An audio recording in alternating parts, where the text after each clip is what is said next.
You're on Vig's Classic History channel. Please like and subscribe and leave any comments below. You're going to be listening to the Japanese surrender in World War II on an old time radio show showing what's going on in Times Square in New York, VJ Day, August 14th, 1945. And the photo I'm using is Victor Jorgensen's famous photo of the sailor kissing the woman in the street. And this photo is in the public domain, so free to use because he was a Navy photographer acting in an official capacity. So here you go. In which we can see the whole of Times Square, all the way from 42nd Street up to 47th Street on the left. This is one of the greatest celebrations that we have ever seen from the marquee of the Hotel Astor here in New York City. People, I should estimate at least 350,000 or more, it's pretty hard to estimate at this point, are cheering and screaming, making noise with sound makers, throwing confetti and bits of paper, streamers, and all sorts of things that they can find to celebrate this greatest of all victories, the surrender of the Japanese. Believe me, ladies and gentlemen, it's a terrific sight as we stand here and see an ocean of people. The white hats of sailors standing out predominantly in the sea of heads that we can see both to our right and to our left.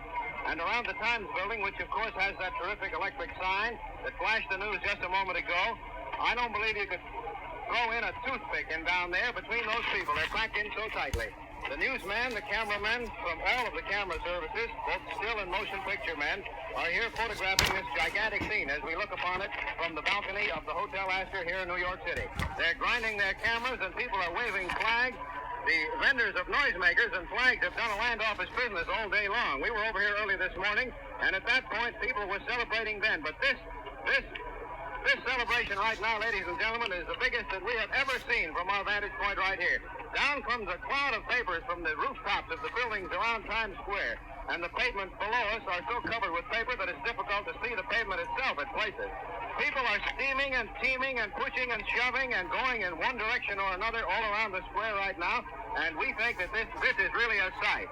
People are really genuinely happy down there. Many servicemen are among the people who are celebrating. The carnival spirit prevails all up and down Times Square. We're just told that Wednesday and Thursday have been declared illegal federal holidays, VJ days.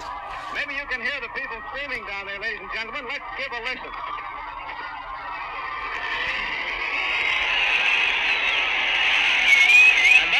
Just a small sample of what it was a moment ago when the Times electric sign flashed the news that everyone has been waiting for many long years. People were sitting on the curbs all afternoon on newspapers. People were perched on the fence along the middle of Times Square and perched just everywhere you could imagine, waiting for the news to come through.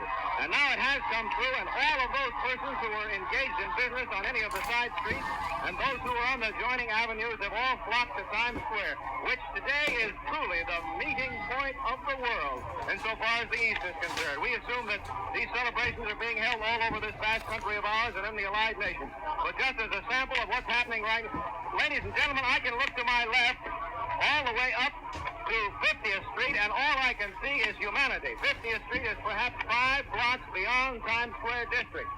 All we can see is a sea of humanity. People in every color costume, people from all of the nations of the world have assembled here today to celebrate this truly great victory over the Japanese. Police are everywhere, but they're not stopping the celebration by any manner of means. The reserves were called out late this afternoon, and they've taken posts all around Times Square, too. I don't think I've ever seen so many people in my life in one place.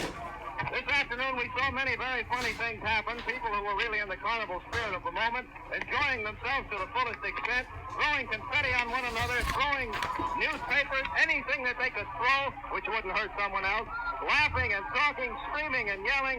We could hear various ejaculations of, well, now my boy can come home, and now this one can come home, and that one can come home. Believe me, it's a great thing. We see a huge electric sign up the street, which just flashed a big sign, the Japs have surrendered.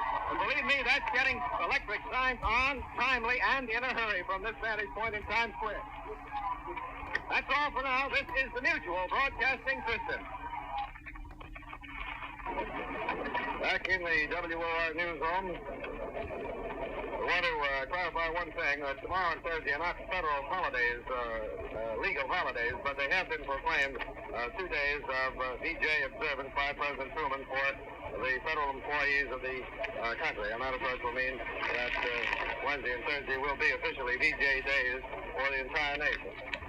We're waiting for a word to take you to Washington in just a moment. And while we are waiting to do so, here is Van Deventer with... Wait a minute, I think we're going to make a switch in just 1 second. One moment, please. Fellow typewriters are banging out the details right in front of us here, but we want to try to get them for you direct from Washington in just a moment. Breaking out of Washington.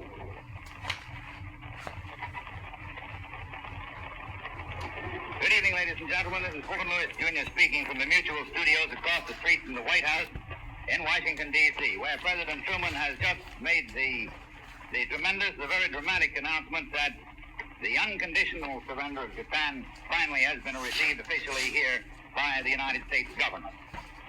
This has been a very momentous and hectic day. Beginning at about 2 o'clock this morning, as you know, we began to rise in hope when the Tokyo radio announced that the answer to the American, British, Chinese, and Russian government's last ultimatum would be forthcoming sometime during the day. We thought we had it for a while early this morning, only to find out that what was coming over the ether from Tokyo to Bern, Switzerland, and which was thought to be the Japanese message, was something else entirely. And it was not until 2 o'clock this afternoon that renewed hopes began to come through.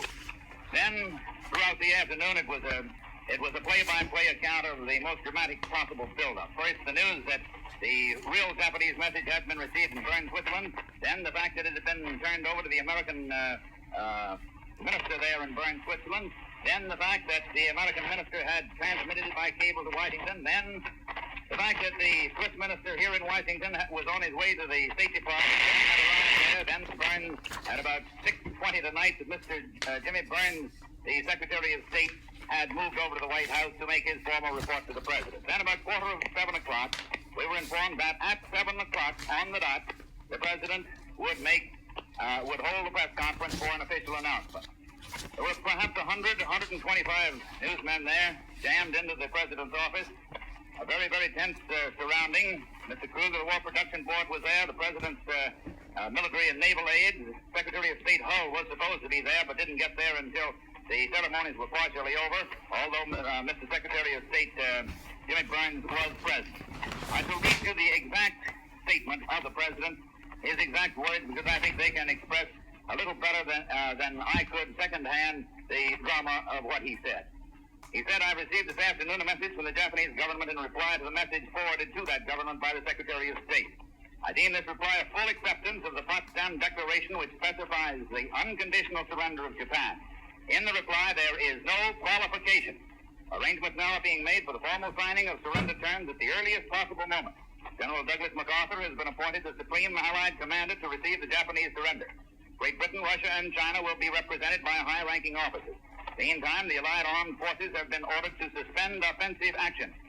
The proclamation of VJ Day must wait upon the formal signing of the surrender terms by Japan. The following is the Japanese government's message accepting our terms." And I'm quoting the actual message from Japan now. With reference to the Japanese government's note of August the 10th regarding their acceptance of the provisions of the Potsdam Declaration and the reply of the governments of the United States, Great Britain, and the Soviet Union, and China, sent by American Secretary of State Burns under date of August the 11th, the Japanese government have the honor to communicate to the governments of the four powers as follows. Quote, 1. His Majesty the Emperor has issued an imperial rescript regarding Japan's acceptance of the provisions of the Potsdam Declaration. 2. His Majesty the Emperor is prepared to authorize and ensure the signature by his government and the Imperial General Headquarters of the necessary terms for carrying out the provisions of the Potsdam Declaration. His Majesty is also prepared to issue his commands to all the military, naval, and air authorities of Japan and all forces under their control, wherever located, to cease active operations, to surrender arms, and to issue such other orders as may be required by the Supreme Commander of the Allied Forces for the execution of the above-mentioned terms. That is the end of the note. The moment that was over, the newsmen raced out of the office to flash the good news to the world. In the meantime, almost magically, the city of Washington, which has been a dead city all throughout this whole affair, has gone wild. Outside in Pennsylvania Avenue, here in front of the White House, there is bedlam supreme. So at last, ladies and gentlemen, after all these almost 5 years and these last 5 days of very hectic waiting, the war is over. The Japanese who started at Pearl Harbor at last have theirs. Seek temper to rest. We now return you to Times Square in New York.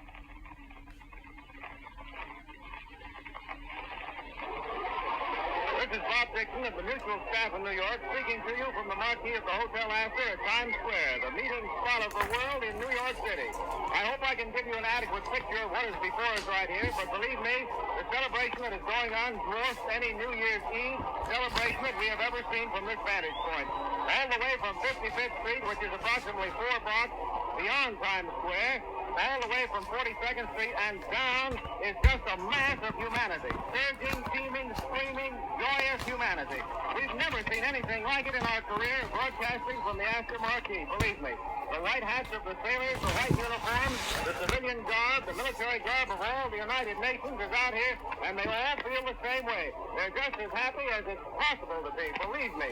We've watched this celebration draw to a terrific climax all during the day, and we've never seen anything like it. I keep repeating that, but believe me, it really is a sight as we look down here on this ocean of people in front of us.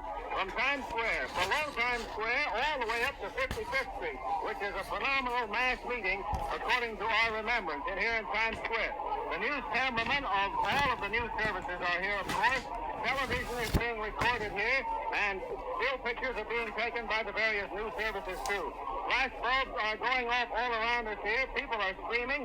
The vendors of noisemakers have done a terrific business all day long, all building up to the climax when it was announced by the electric sign on the Times building to our right at the corner of 42nd Street and Times Square that President Truman had officially told the people of the United States and the world that the Japs had surrendered. Even one great electric sign to our left has suddenly transformed itself into a pictorial display of the surrender of the Japanese, and that's quick work.